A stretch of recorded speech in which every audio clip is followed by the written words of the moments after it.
Shalom, salam sejahtera. Pada kesempatan kali ini, kita sudah kedatangan teman dari Muslim, dan hari ini kita akan berbincang-bincang tentang ajaran dari ajaran Muslim, Islam maupun Kristen. Ya, langsung aja kita ke Bang Saladin untuk opening statement. Ya Bang, silakan langsung jelasin tentang keimanan Islam itu seperti apa. Ajaran-ajaran Islam itu seperti apa. Oke, silakan Bang. Baik, sebelumnya terima kasih kepada Saudara Demian. Ya, saya mulai. Bismillahirrahmanirrahim. Assalamualaikum warahmatullahi wabarakatuh. Semoga kesejahteraan, keselamatan, dan perlindungan dari Allah Subhanahu Wa Taala menyertai kalian semua. Oke, mengenai ajaran, maka tertulis jelas dalam Quran, ya, wa ma arsalnaka illa rahmatan lil alamin. Dan kami tidak mengutus engkau, wahai Muhammad, kecuali sebagai rahmat bagi seluruh alam semesta. Ya. Dan kalau kita perhatikan lebih dalam lagi, ya, ajaran-ajaran Islam semuanya itu tidak ada yang bertentangan dengan norma apapun, gitu loh. Dan bisa diterima oleh akal. Semua ajaran yang ada dalam Al-Quran, ya, baik itu dari segi aturan yang dibuat, aturan yang ada, ataupun hukuman bagi pelanggar aturan tersebut, semuanya bisa diterima. Dan seandainya didirikan dengan baik dan benar, maka tidak akan lagi terjadi namanya kriminal-kriminal seperti pemerkosaan, perampokan, pencurian, juga pelecehan, penindasan, atau kaum pemberontakan gitu. Tidak akan ada terjadi lagi seandainya ajaran Islam ini ditegakkan dengan benar. Seperti itu untuk opening statement. Kembali kepada moderator. Oke, baik. Karena tidak ada ini, karena cuma 2 orang, jadi saya sebagai moderatornya aja. Nah, oke, langsung saja saya ke opening statement tentang keimanan Kristen. Ya, baik. Kalau berbicara tentang ajaran-ajaran, terutama di dalam Injil, kan kalau merujuk kepada kitab suci Kristen, ya yang kita ketahui itu ada ajaran Torah, begitu juga ada ajaran penggenapan di dalam Injil. Nah, jadi kalau Anda membaca Torah itu membahas tentang hal-hal kedagingan. Jadi kalau dalam kekristenan mengenal hukum Torah itu sebagai hukum daging, dan hukum perjanjian baru atau Injil itu sebagai hukum penggenapan dengan hukum roh. Jadi antara hukum Taurat itu hukum daging, dan hukum roh itu adalah hukum kasih, hukum yang dijalankan secara moral. Nah, jadi Yesus dia datang menggenapi hukum Torah itu dengan hukum moral. Ya, misalkan contohnya gini, di dalam Torah dia mengajarkan tentang jangan berzina, tetapi Torah tidak mengajarkan barang siapa yang memandang seorang wanita dengan pikiran cabul, pikiran yang jahat, maka dia tidak melakukan kejahatan. Dia tidak berzina, tetapi kalau Anda baca Injil tentang penggenapannya, Yesus berkata, uh, barang siapa yang melihat seorang wanita dan menginginkannya, maka dia telah berzina di dalam hatinya. Nah, jadi antara hukum-hukum itu, hukum Yesus itu, dia lebih meninggikan dan lebih membenarkan. Jadi bukan hanya dosa itu, bukan hanya ketika Anda melakukan zina, ketika Anda berhubungan dalam daging, tetapi ketika Anda sudah merencanakannya aja, maka Anda telah melakukan perzinahan itu, perzinahan di dalam hati Anda. Begitu juga dengan yang lain. Jadi kita sebagai umat Kristen melakukan segala sesuatu itu menggunakan moral, bukan hanya moral tetapi juga hukum daging.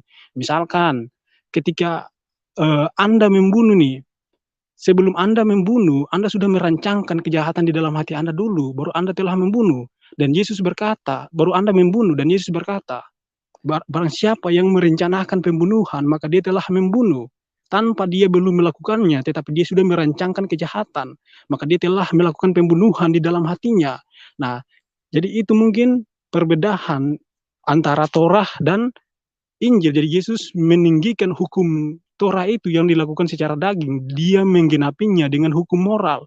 Hukum yang dijalankan bukan hanya secara daging, tetapi juga secara moral.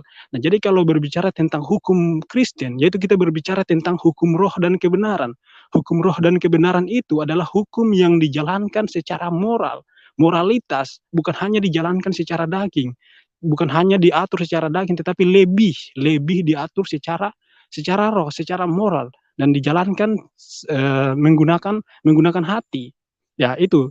Yaitu kalau merujuk kepada ajaran Kristen, yaitu ajaran roh dan kebenaran. Nah, mungkin itu saja penjelasan dari saya tentang iman Kristen, tentang ajaran Kristen. Nah, langsung kita masuk kepada sesi tanya jawab. Ya, jadi mungkin Abang Saladin langsung yang duluan aja berikan pertanyaan. Apa yang pengen ditanyakan tentang iman Kristen, ya saya persilakan. Begitu juga nanti saya akan berikan pertanyaan kepada Bang Saladin.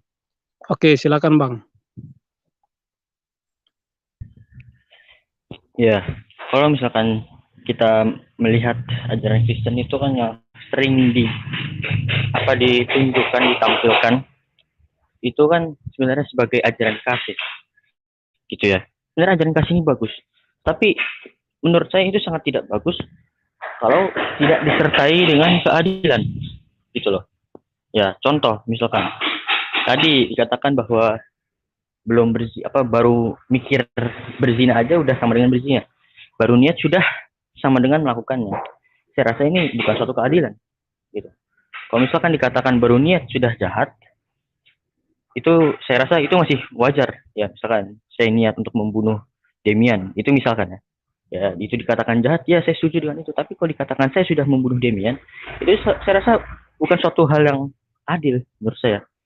Itu kalau misalkan kita menitik beratkan ajaran ajaran kehidupan kita sehari-hari ini kepada ajaran kasih, saya rasa itu tidak akan berdiri keadilan. Jadi pertanyaan ini saya, di mana letak keadilan ketika kita mendirikan ajaran kasih yang diajarkan oleh Kristen? Gimana keadilannya? Itu. Silakan. Oke, terima kasih, pertanyaan yang sangat bagus. Ya, kalau berbicara tentang keimanan Kristen seperti yang tadi Anda tanyakan, itu menurut Anda itu tidak adil, ya kan? Nah, di sini saya mau menjelaskan tentang keimanan Kristen dalam arti gini, ketika misalkan ya, Anda sudah merencanakan pembunuhan, misalkan nih, dan Anda belum membunuh, dalam arti ketika Anda membunuh dulu, baru dia dikatakan telah dibunuh, atau ketika saya merencanakan pembunuhan, maka kok bisa dia belum membunuh tapi dia merasa sudah dibunuh, ya kan? Contohnya seperti itu. Jadi belum membunuh kok sudah membunuh, sudah dikatakan sebagai membunuh. Di mana keadilannya? Baik. Jadi kalau di dalam kekristenan, dosa itu bukan hanya berasal dari daging. Ketika Anda melakukan itu dengan daging, dalam tangan Anda memotong, dalam arti kamu membunuh dengan tangan Anda, tapi Anda juga telah merencanakannya.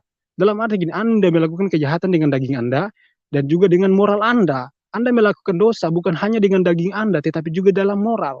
Nah, Anda tidak membunuh dengan daging, tetapi Anda membunuh dalam roh. Anda telah membunuh dalam moral. Anda telah melakukan dalam arti ketika Anda merencanakan pembunuhan dan Anda belum membunuh, dalam arti Anda tidak melakukan pembunuhan secara daging, tetapi Anda telah melakukan pembunuhan secara roh. Dalam arti gini, pembunuhan dalam roh itu bukan berarti telah membunuh, tetapi dia telah melakukan kejahatan di dalam hatinya. Nah, ketika dia menggunakan fisiknya untuk membunuh dulu, baru dia dikatakan membunuh dalam daging. Nah, itu perbedaannya antara membunuh dalam hati atau dalam moral, dalam roh, dan membunuh secara daging, secara fisik. Nah, coba kita lihat bagaimana, apakah ini masuk akal? Ya tentu saja sangat masuk akal. Misalkan gini, ketika Anda katakan bahwa tidak adil ketika saya merencanakan pembunuhan, maka saya belum membunuh, dalam arti saya belum melakukan kejahatan. Berarti ketika saya memaki Tuhan saya di dalam hati saya tidak berdosa. Ketika Ustadz Anda mengajar di depan Anda dan Anda memaki dia di dalam hati Anda, maka Anda tidak berdosa. Tuhan Anda pun ketika Anda sholat dan Anda memaki dia di dalam hati Anda, maka Anda tidak melakukan dosa. Kalau memang hukum moral itu tidak ada, tidak berlaku dan tidak dipakai dan tidak masuk akal. Nah, Dan itu yang diajarkan Yesus kepada kita, untuk membenarkan kita manusia yang dimana kita melakukan segala sesuatu dengan daging, dengan hal munafik. Tetapi hati kita busuk, hati kita penuh dengan kedengkian, eh, pencabulan yang berasal dari hati, semuanya itu. Dan Yesus berkata, apa yang berasal dari dalam hati itu yang menajiskan seseorang. Nah, jadi mungkin seperti itu. Ini penjelasannya. Oke, baik. Oke, Jadi langsung aja pertanyaannya. baik. Nah, saya langsung mengulangi apa yang tadi saya jelaskan dan menurut pandangan Anda dalam Islam. Nah, yang saya pahami, Islam tidak mengajarkan ketika dia telah membunuh dulu, baru dia telah membunuh. Ketika dia melakukan zina dulu, dalam arti dia berhubungan dulu, baru dia dikatakan berzina. Sekarang saya tanya kepada Anda, apakah merencanakan kejahatan dari dalam hati itu tidak dosa? Oke, silakan. Hanya itu, maksudnya nggak ada pertanyaan lanjutan apa gitu? Karena Ya kalau itu itu aja. jawabannya simpel. Iya, silakan. Oke. Mungkin langsung Kalau pertanyaannya, apakah merencanakan kejahatan, misalkan pembunuhan ya, gitu kan? Itu bukan suatu kejahatan, tentu kejahatan, gitu ya. Ya, ketika saya mengatakan bahwa oke, tar dulu sebentar.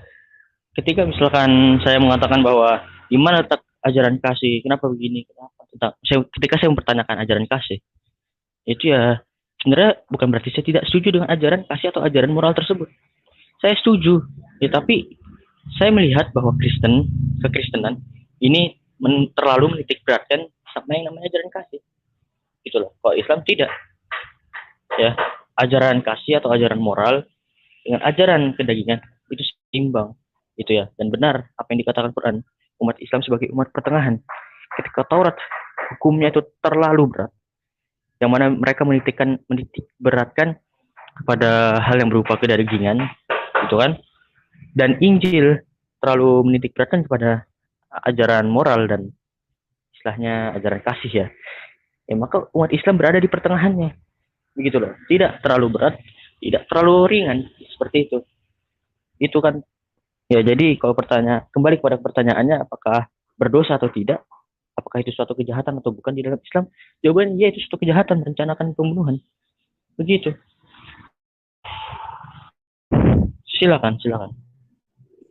Oke, baik, terima kasih. Ya, langsung boleh berikan pertanyaannya, Bang. Ini kita pakai sesi tanya jawab selama 3 kali ya. Oh iya, langsung pertanyaannya. Oke. Jadi ketika kita kembali kepada yang saya tadi barusan jelaskan, ya,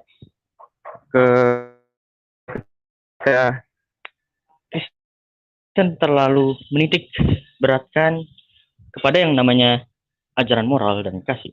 Apakah kekristenan tidak mengajarkan hukuman bagi yang melanggar aturan moral tersebut? Misalkan saya berniat untuk membunuh seseorang dan itu dikatakan sudah membunuh, gitu ya. Oke lah, nggak apa-apa kalau saya dikatakan membunuh. Lantas apa hukumannya? Apa yang diajarkan oleh Kristen? Apa yang diajarkan oleh Injil dan surat-surat Rasul tentang hukuman? Seperti itu. Silahkan. Ya. Untuk kasus pembunuhan hanya misalkan saja ya. Bagaimana dengan kasus yang lain juga, hukumannya seperti apa? Oke, terima kasih. Ya, baik. Jadi mungkin ini agak sedikit gimana ya? Menarik pertanyaannya. Ya, kalau Anda merujuk kepada hukuman ketika misalkan orang Kristen melakukan zina, dia membunuh, hukuman apakah yang akan dia dapati? Ya, oke, saya jelaskan. Yang pertama, Yesus tidak mengajarkan tentang hal-hal duniawi, misalkan tentang peraturan orang menghukum gini harus dihukum dalam dunia. Dalam dunia dengan cara Yesus mengatur, contoh dia membunuh dia harus dimasuk penjara segala macam. Yesus tidak mengatur tentang itu. Tetapi Yesus hanya membahas tentang hal-hal moralitas, tentang hal-hal kebenaran, dan kebenaran itu tidak akan pernah ada di dalam dunia. Ketika kita berbicara tentang hal-hal duniawi, itu tidak dibenar dan tidak dibenarkan, sebab itu diatur oleh manusia, sebab hanya berasal dari manusia. Nah, bagaimana ketika orang Kristen melakukan kejahatan, dia membunuh, dia memperkosa, apa hukumannya bagi dia? Hukumannya adalah hukuman itu diatur oleh manusia, sebab kita hidup sebagai manusia, maka hukuman itu akan diatur oleh manusia. Misalkan nih, dia membunuh, ada undang-undang Indonesia, misalkan Indonesia punya undang-undang tentang ini, dia masuk penjara ketika dia membunuh, dia memperkosa, dia kena pasal ini. Nah, jadi ketika orang Kristen itu dia melakukan kejahatan, di dalam dunia ini, Yesus sama sekali tidak mengajarkan tentang hal-hal duniawi, maka dunia yang mengajarkan tentang itu, manusia yang memberikan hukum-hukum tentang itu, maka dia diatur, dia dihukum sesuai dengan perbuatan yang dia lakukan. Nah, bagaimana dengan dosanya? Ketika kita berbicara tentang dia melakukan dosa secara daging, otomatis dia dihakimi secara duniawi. Kita akan menghakimi dia, tetapi kalau kita berbicara tentang dosanya, maka kita tidak bisa menghakimi dosanya secara moral, tetapi kita bisa menghakimi dosanya secara daging. Kita bisa menghukum dia secara daging, tetapi tidak bisa menghakimi dia secara moral atau menghakimi dosanya dia dalam moral, dalam hukum roh itu. Kenapa? Karena hanya Tuhan yang dapat menghakimi manusia. Misalkan nih, dia membunuh, dia memperkosa, dia dihukum bukan hanya dia dihukum dengan hal-hal duniawi, dengan hukum-hukum yang ada di dunia, tetapi kalau berbicara tentang moral, hanya Tuhan yang dapat menghukum dan mengampuni dia. Nah, kalau berbicara tentang menghukum, apakah Tuhan akan menghukum dia dengan cara apa? Tentu saja kalau dia sebagai Kristen, ya dia pasti akan masuk surga, ke dalam kerajaan surga. Nah, jadi kalau misalkan nih, kita berbicara tentang hukum Kristen dalam hukum moral, bagaimana dia dihukum dalam moral? Ya tentu saja tidak ada, kita tidak bisa menghukum dia dalam moral sebagai manusia. Sama sekali tidak bisa, alasannya sederhana. Kita manusia ini kan tidak ada yang sempurna, semua manusia pernah melakukan kejahatan. Anda pernah melakukan kejahatan nggak? Ya pernah. Siapa yang tidak pernah melakukan kejahatan? Semua manusia di dunia ini pernah melakukan kejahatan. Ketika dia melakukan kejahatan dan kita menghakimi dosanya, dalam arti kita dia berbuat dosa, maka Tuhan menurunkan hukum itu kepada kita dan kita menghakimi dia, dalam arti langsung dosanya diampuni, dalam arti Tuhan menyuruh supaya menghakimi dia. Otomatis itu tidak benar. Kenapa? Karena kita sebagai manusia ini, manusia yang berdosa, ketika kita menghakimi manusia berdosa lainnya, maka kita pun melakukan dosa. Kecuali Yesus berkata, kecuali Anda manusia yang suci, Anda tidak berdosa, barulah Anda boleh menghakimi dia. Tetapi selama Anda masih berdosa, maka Anda tidak bisa menghakimi dosanya secara moral. Kalau dosanya secara manusiawi, secara daging, Anda bisa menghakimi dia. Nah, dan saya berikan perumpamaan dari dalam Alkitab. Ketika orang-orang Yahudi membawa seorang perempuan dan bawa ke hadapan Yesus, dan mereka menghakimi dia dengan Taurat. Mereka berkata, Tuhan, wanita ini kedapatan berbuat zina. Dan Musa di dalam hukum Taurat mengajarkan kepada kita, ketika ada orang berzina, maka kita boleh melempari dia dengan batu. Dan apa jawab Yesus? Yesus berkata kepada mereka, barang siapa di antara kamu yang tidak berdosa, maka dia yang pertama melempari wanita itu dengan batu. Nah, pastinya mereka sadar, oh saya ini manusia berdosa, saya pernah melakukan dosa juga. Ketika saya menghakimi dia, maka saya pun 2 kali melakukan dosa. Nah, jadi hukum menghakimi dosa orang lain itu tidak benar, kecuali hanya Tuhan yang berhak menghakimi kita, karena Tuhan itu suci, sedangkan kita manusia berdosa tidak berhak mengampuni dosanya, menghakimi dosanya. Jadi sama sekali kalau berbicara tentang hukum dalam kekristenan, tentang hukum-hukum duniawi, tentu saja itu diatur oleh manusia dan itu tidak dibenarkan, sebab Tuhan Kristen hanya mengajarkan tentang kebenaran, bukan tentang yang tidak benar. Ya, itu mungkin bisa menjawab pertanyaan Anda. Oke, bisa dipahami? Ya, langsung aja. Oke, baik. Saya langsung berikan pertanyaan. Ini kan sesi tanya jawab yang keberapa kali nih? Kedua kali atau ketiga kali nih? Bro Demian Kedua, ini ya? masuk yang kedua. Ya, habis ini saya yang ketiga. Oke, mantap. Nah, tadi Anda berkata bahwa merencanakan pembunuhan itu dosa dan itu kejahatan, ya kan? Nah, sekarang saya tanya nih, ini pertanyaan yang cukup bagus.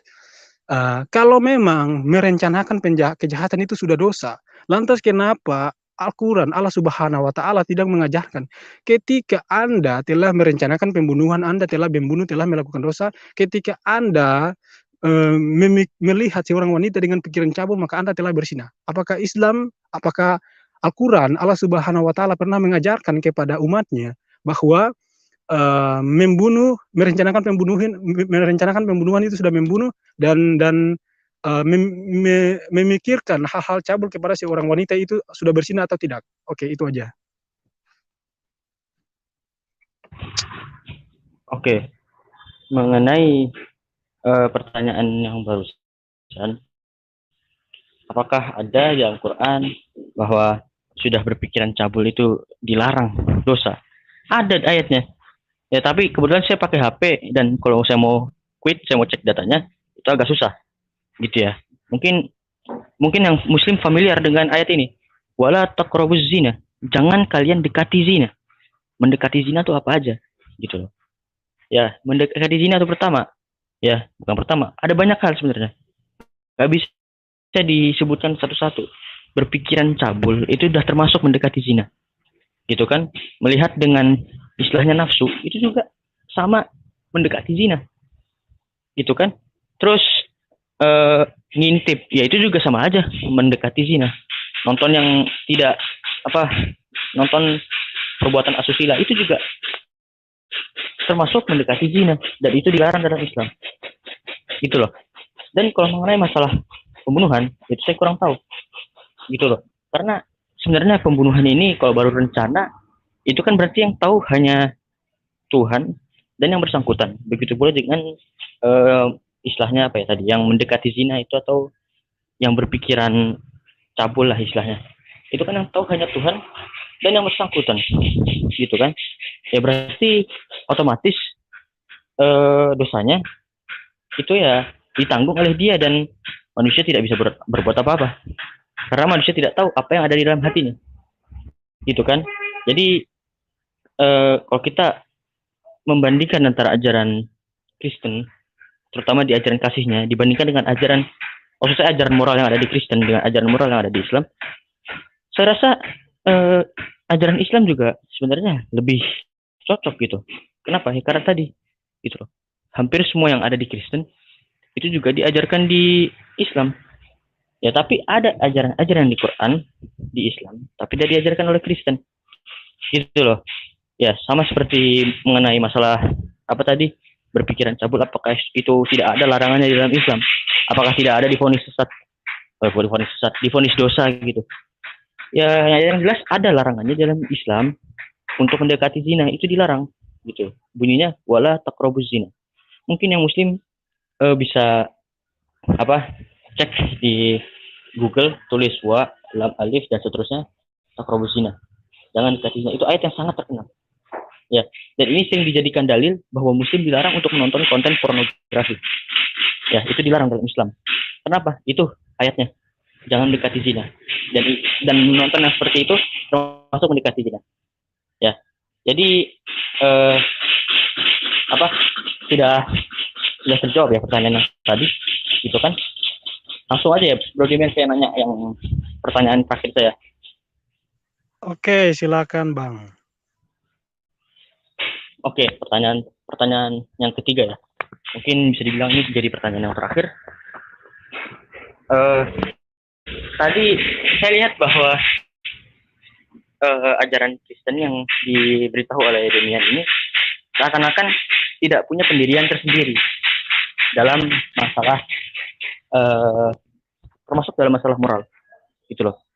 Dalam masalah kedagingan, ajaran Kristen selalu mengandalkan manusia atau pemerintah yang sedang memimpin di zaman tersebut dan di daerah tersebut. Ya, itu yang terlalu diandalkan oleh Kristen. Makanya Kristen, di dalam kekristenan, kalau kita tanya apa hukuman bagi pezina, pasti jawab sesuai dengan hukum yang berlaku. Misalkan kalau Indonesia, apalah di penjara, atau mungkin kalau statusnya udah pemerkosa mungkin dihukum mati, ditembak atau apa. Ya, saya tidak tahu ya masalah itu. Tapi yang jelas berhubungan dengan masalah ini pasti merujuk kepada apa yang berlaku di daerah tersebut, gitu loh. Pertanyaan saya, apakah kekristenan tidak punya pendirian dalam masalah ajaran moral? Maksudnya ajaran kedagingan. Maksudnya ketika orang berzina, masa Kristen tidak punya pendirian tersendiri gitu? Ngalir aja misalkan. Ya seandainya misalkan di satu daerah perbuatan zina itu tidak dilarang, dibiarkan begitu saja, apakah itu juga akan diterapkan oleh Kristen? Begitu, Pak. Silakan.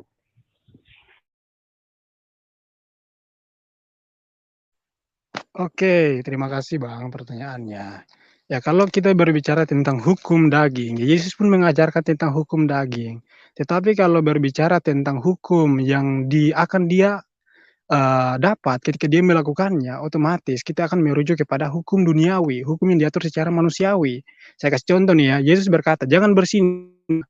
Yesus mengajarkan kepada kita, barang siapa yang melihat, kamu telah mendengar firman, jangan berzina, tetapi aku berkata kepadamu, barang siapa yang memandang seorang wanita dan menginginkannya di dalam hatinya, maka dia telah berzina. Dalam arti gini, ketika Anda berzina, Anda telah melakukan zina, dan ketika Anda merencanakan pembunuhan, maka Anda juga melakukan zina, otomatis Anda 2 kali melakukan dosa, bukan 1 kali ketika Anda berzina dulu. Nah, itu pemahaman dalam kekristenan. Jadi Yesus memang mengajarkan jangan berzina. Dalam arti ketika dia melakukan zina secara daging, maka dia akan dihukum sesuai dengan hukum yang berlaku di dalam kehidupan kita sehari-hari. Ya, kita tahu di dunia ini kan setiap negara punya peraturannya, dan di setiap negara itu bukan hanya satu agama tetapi juga banyak agama. Tidak mungkin Tuhan menerapkan hukum manusiawi itu kepada kita, untuk sedangkan kita berbeda, satu negara saja berbeda-beda agama. Dan dengan cara apa? Dengan cara kecuali kita mengislamkan mereka semua, baru kita bisa menerapkan hukum itu di dalam kehidupan kita berbangsa dan bernegara, dan itu tidak bisa. Ya kan? Kecuali Anda mendirikan negara ini, Indonesia ini sebagai khilafah, maka Anda bisa menaruh hukum Islam itu di dalam di dalam negara Indonesia ini. Faktanya hukum Islam juga tidak berlaku. Misalkan hukum penggal hanya berlaku di negara Islam.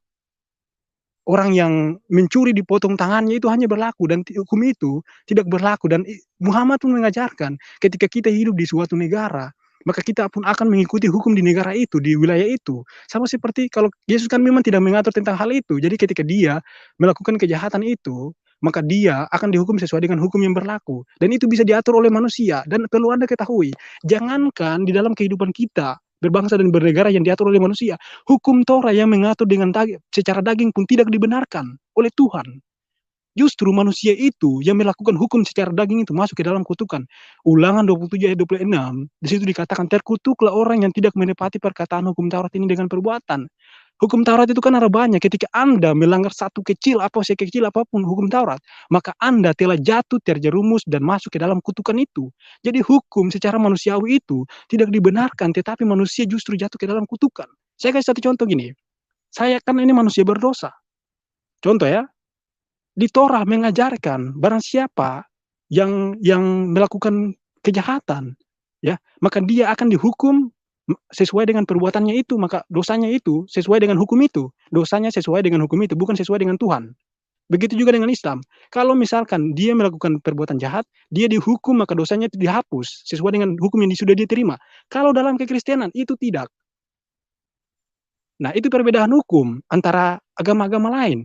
Nah, jadi apa yang ketika dia dihukum secara ini, tetapi dia tidak dia dihukum secara daging, tetapi dia tidak dibenarkan oleh Tuhan. Nah, saya kasih perumpamaan, ketika saya ini manusia berdosa kan, dan orang itu ketika dia melakukan dosa, maka apakah pantas saya menghakimi dia sedangkan saya pun seringkali melakukan kejahatan? Ya kan tidak pantas. Ketika saya menghakimi dia sedangkan saya sendiri pun seringkali melakukan kejahatan. Dalam arti ketika saya menghakimi dia dosanya untuk mengampuni dosanya, dalam arti saya pun melakukan kejahatan. Jadi ketika Anda, orang lain berbuat dosa dan Tuhan menurunkan hukum menghakimi untuk menghapus dosanya itu, otomatis Tuhan itu tidak benar. Karena apa? Dia tahu sendiri saya ini manusia berdosa, dan dia menyuruh manusianya untuk menghakimi manusia untuk menghapus dosanya. Itu tidak benar kalau dalam kekristenan. Nah, itu perbedaan hukumnya harus dipahami oleh orang-orang Islam. Yesus berkata bahwa berbahagialah orang yang suci hatinya karena mereka akan melihat Allah. Jadi Yesus mengajarkan kita supaya hidup benar, bukan hidup sesuai dengan apa yang diterapkan oleh dunia. Sebab hukum Taurat itu berbicara tentang dunia. Dan Yesus berkata, ajaranku bukan berasal dari dunia, tetapi berasal dari sorga. Yesus berkata, akulah terang dunia, dan akulah roti yang datang dari surga. Nah, jadi perbedaan hukum Yesus itu memang tidak ada dengan hukum-hukum agama lain. Saya kasih satu contoh. Yesus mengajarkan, kamu telah mendengar firman, kasihilah sesamamu dan bencilah musuhmu. Tetapi aku berkata kepadamu, kasihilah musuhmu dan berdoalah bagi mereka yang menganiaya kamu. Nah, dalam Islam mengajarkan gini, bersikap keras kepada orang non Muslim dan mengasihi sesama Muslim. Itu yang diajarkan dalam Islam. Atau ketika orang memerangi kami, maka kita berhak memerangi mereka. Itu ajaran loh, ajaran Tuhan loh. Saya tidak berkata itu ajaran manusia, itu pemikiran manusia ya. Tetapi itu ajaran Tuhan. Tuhan menerapkan itu. Berbeda sama Kristen. Yesus mengajarkan tentang moral yang tidak berasal dari dunia, sebab hukum-hukum itu berasal dari dunia. Nah, jadi mungkin itu perbedaan ajaran-ajaran antara ajaran Yesus dan ajaran Torah, begitu juga dengan ajaran Islam. Itu sangat berbeda. Jadi Yesus itu menggenapi hukum daging itu dengan cara dia membenarkan kita dengan hukum moral, supaya kita hidup benar. Dan di Matius 5, Yesus berkata, karena itu haruslah kamu sempurna sama seperti Bapamu yang di surga adalah sempurna. Amin. Ya, mungkin itu jawabannya. Oke, mungkin langsung saya memberikan pertanyaan ya. Gimana bro? Langsung aja kan? Oke, baik. Saya mau bertanya ini tentang apa yang tadi sudah saya jabarkan juga. Nah, Anda kan manusia berdosa, ya kan? Nah, orang yang misalkan Allah Subhanahu wa taala dalam Quran mengajarkan ketika orang lain melakukan dosa maka dia harus dihukum. Dia bersini dia harus dihukum, dicambuk atau dia mencuri dia harus dipotong tangannya. Itu aturan dalam Islam loh. Ya kan? Nah, sekarang saya mau tanya, Allah Subhanahu wa taala mengajarkan ketika orang berbuat ini dia harus dihukum dan dihukum itu yang menghukumnya itu menghukum dosanya itu dalam arti dia dihukum untuk mengampuni dosanya. Ya kan? Itu kan pemahaman Islam seperti itu. Nah, jadi ketika Anda menghukum dia, dia berbuat dosa dan Anda menghukum dia sedangkan Anda sendiri adalah manusia yang seringkali melakukan kejahatan, seringkali melakukan dosa, seringkali melakukan salah. Apakah pantas Anda sebagai manusia yang berdosa menghakimi dosa orang lain? Oke, silakan. Pertanyaannya, apakah pantas orang yang berdosa menghukum orang yang berdosa? Dosa ini kan ada banyak, gitu kan? Ada yang statusnya dosanya itu tersembunyi, yang tahu hanya Tuhan dan yang bersangkutan. Ada juga yang bisa disaksikan ya atau terbukti lah, dan kasusnya itu besar, misalkan narkoba atau pencurian tapi pencurian dalam jumlah besar, gitu kan? Ya, pertama, kalau masalah apakah berhak gitu ya sih, apakah pantas orang yang berdosa menghukum orang yang berdosa? Intinya sih kalau dalam Islam itu misalkan ada kasus pembunuhan lah, jangan pembunuhan, ya pembunuhan lah, ya, yang namanya hakim dan juga yang namanya algojo atau yang melakukan eksekusi tersebut itu nggak mungkin narapidana pembunuhan juga, gitu loh. Dan yang mengampuni dosa itu bukan yang menghakimi maupun yang menghukumnya, bukan, tapi Allah yang menghapuskan dosanya, gitu. Itu perintah, gitu loh. Dan dalam memilih hakim itu juga kita diatur, ya, hakim itu harus adil dan jadi hakim itu berat, itu kan nggak bisa sembarangan kita milih hakim. Presiden juga milih hakim kan nggak sembarangan, pasti ada pertimbangannya, dilihat masa lalunya, adakah dia riwayat pernah membunuh. Kalau dulu ada pernah riwayat membunuh, dan pasti kan juga akan jadi pertimbangan tersendiri kasus tersebut, gitu loh. Jadi kok pertanyaannya apakah pantas orang berdosa untuk menghukum orang berdosa, ya tergantung lah. Kalau misalkan apa, orang ini dulu pernah berbohong, ya berbohong kepada temannya, misalkan waktu ya masa remaja, terus pas gedenya dia sudah membaik, kan tetap saja dia termasuk orang yang berdosa dahulunya. Ya apakah dia pantas menghukum? Pantas-pantas saja, ya kenapa tidak, kan gitu, ya.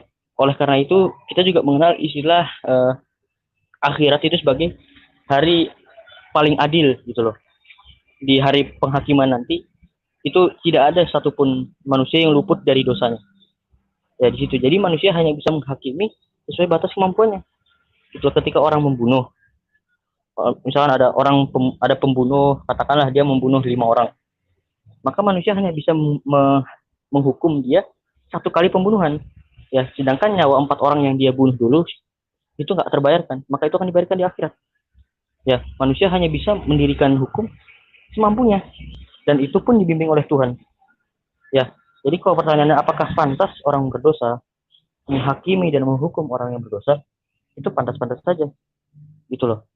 Makanya dilihat dulu maksud dosa di sini apa, karena dosa kan nggak cuma banyak, ada dosa yang kecil, ya, ada yang dosanya betul-betul berat, gitu ya. Terus mengenai potong tangan, ya, potong tangan itu juga nggak bisa. Misalkan orang mencuri uang 1.000 rupiah, apa dipotong tangannya? Ya kagak, sekalipun di Arab enggak, ya paling cuma dihajar, dipukul.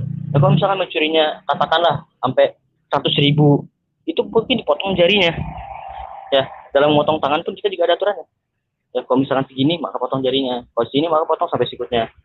Kalau misalkan mencurinya udah juga besar, potong sampai lengannya, seperti itu, gitu loh, ya. Itu mungkin jawaban saya. Oke, terima kasih. Jadi kita karena sesi tanya jawabnya udah fair, udah sama-sama. Jadi kita langsung ke opening statement-nya aja. Oke, jadi dimulai dari siapa nih? Dari saya atau Anda? Bro Demian dulu, karena tadi saya duluan yang opening, jadi gantian. Sekarang yang closing, Oke, Bro ya. Demian. Saya juga nggak pernah Baik. bikin closing statement sih sebelumnya, jadi saya coba dengerin dulu. Oke, baik-baik. Jadi kesimpulan yang kita ambil di sini, apa yang sudah dijelaskan oleh Bang Saladin tentang ajaran Islam, begitu juga apa yang telah dijelaskan oleh saya tentang ajaran Kristen dan kita sudah membahas dan kita bisa melihat adanya perbedaan di antara keimanan kita. Ya, misalkan contohnya tadi sudah dipaparkan bagaimana ajaran Kristen itu, yaitu dijalankan secara moral, bukan hanya dijalankan secara moral. Ketika Anda melakukannya secara daging, Anda pun 2 kali telah melakukan kejahatan. Jadi dosa itu bukan hanya kita kenal dari ketika kita melakukan secara daging, tetapi ketika kita merencanakan kejahatan di dalam hati kita, maka itu juga adalah bagian dari kejahatan dan itu pun dosa. Ya kalau misalkan gini, ada orang yang berpikir, oh berarti tidak masuk akal. Masa sudah merencanakan, baru merencanakan kok sudah melakukan dosa, itu kan tidak masuk akal. Bukankah kita makan dulu baru kenyang? Belum makan, belum kenyang. Ya berarti ketika misalkan saya memaki Tuhan saya di dalam hati saya, para pendeta saya berkhotbah di depan saya memaki dia di dalam hati saya, maka saya pun tidak melakukan dosa kalau gitu. Nah, jadi kalau berbicara tentang hukum Kristen, maka kita berbicara tentang moral, bukan hanya tentang daging, tetapi juga tentang moral. Ketika kamu sudah mengendalikan moral kamu, maka daging kamu pun akan benar. Karena sebelum kamu melakukan kejahatan secara daging, kamu telah, dan kejahatan itu yang melakukan secara daging itu kan berasal dari dalam hati. Anda mencuri, sebelum Anda mencuri, hati Anda yang telah merencanakannya dulu, baru tangan Anda berjalan, daging Anda berjalan. Jadi ketika moral Anda benar, sudah Anda berjalan di hukum moral, maka daging Anda pun akan lebih benar. Kehidupan Anda secara daging pun akan benar. Merencanakan pencabulan aja sudah mencabul, apalagi melakukannya. Itu kan sudah tidak bisa. Jadi itu sudah 2 kali lipat melakukan dosa itu. Ya kan? Nah, jadi ajaran kekristenan itu bukan hanya mengatur tentang dari luarnya saja, tentang kebersihan, misalkan kita kalau menyembah Tuhan harus mencuci tangan, mencuci kaki untuk bersih-bersih dulu baru bisa menghadap Tuhan. Tetapi ajaran Kristen tidak seperti itu. Anda dengan suci, dengan hati Anda yang suci, hati Anda yang bersih, ketika Anda menghadap Tuhan, baru Tuhan akan mendengarkanmu. Tuhan tidak melihat dari rupamu, dari pakaianmu, dari badanmu yang bersih atau kotor, tetapi Tuhan melihat dari hatimu yang suci. Dan Yesus berkata, berbahagialah orang yang suci hatinya, karena mereka akan melihat Allah. Nah, jadi apa yang sudah kita bahas tentang ajaran di sini, mungkin menurut saya itu udah cukup dan mungkin kita bisa mendapat pembelajaran yang sangat berharga dari agama masing-masing. Oke, terima kasih. Itu mungkin itu saja opening statement dari saya. Saya kembali kepada narasumber yang kedua. Closing atau opening tadi? Closing. Dan saya kembali kepada Bang Saladin untuk ini. Lanjut, Bang. Oke. Sebenarnya saya ingin menanggapi beberapa jawaban dari Bro Demian, tapi karena ini sudah closing, jadi kalau saya tanggapi nggak mungkin, karena pasti ujungnya ada pertanyaan. Ya, jadi saya langsung aja ke closing statement. Ya, sebenarnya kalau kita memperhatikan seperti apa ajaran Islam, seperti apa ajaran Injil, dan seperti apa ajaran Torah. Maksud saya 3 nabi lah, Nabi Musa alaihissalam, Isa alaihissalam, atau Yesus alaihissalam, dan juga Nabi Muhammad alaihissalam. Ini berbeda gitu loh. Kalau ajaran Nabi Musa alaihissalam dengan Torahnya itu mengajarkan hukum yang terlalu berat secara saya, dan itu lebih menitik beratkan kepada kedagingan. Itu berdasarkan apa yang dikatakan oleh Demian, di mana katanya ajaran Torah ini yang menitik beratkan kepada kedagingan. Sedangkan ajaran Nabi Isa atau Yesus alaihissalam itu menitik beratkan kepada ajaran moral atau ajaran kasih atau ajaran rohaniah, seperti itu kurang lebihnya. Ya, dan kalau kita perhatikan juga ajaran ini terlalu ringan, gitu loh, terlalu mudah, terlalu ringan. Sedangkan Islam, Nabi Muhammad alaihissalam mengajarkan ajarannya sebagai umat pertengahan, tidak terlalu ringan dan tidak terlalu berat, dan itu sangat adil. Ya, coba saja saya tantang kepada semua Kristen untuk menyebutkan satu saja dari peraturan yang ada di dalam ajaran Islam yang tidak adil dan tidak dapat diterapkan oleh masyarakat ini. Yang tidak adil sebutkan saja, gitu loh. Ya, tapi karena ini kebetulan sudah closing statement, mungkin tidak bisa ada sesi menjawabnya, gitu kan, atau tanya jawab. Mungkin akan diadakan sesi lain, gitu ya. Terus mengenai apakah Islam juga mengajarkan rohaniah? Ya tentu. Ya, kalau misalkan orang yang istilahnya dagingnya itu kelihatannya seakan-akan bagus, tetapi hatinya busuk. Ini saya boleh tanya ke Demian nggak, mungkin untuk memastikan, apakah ini bisa disebut munafik? Demian bisa jawab nggak? Iya atau tidak? Ya, benar. Munafik kan ya.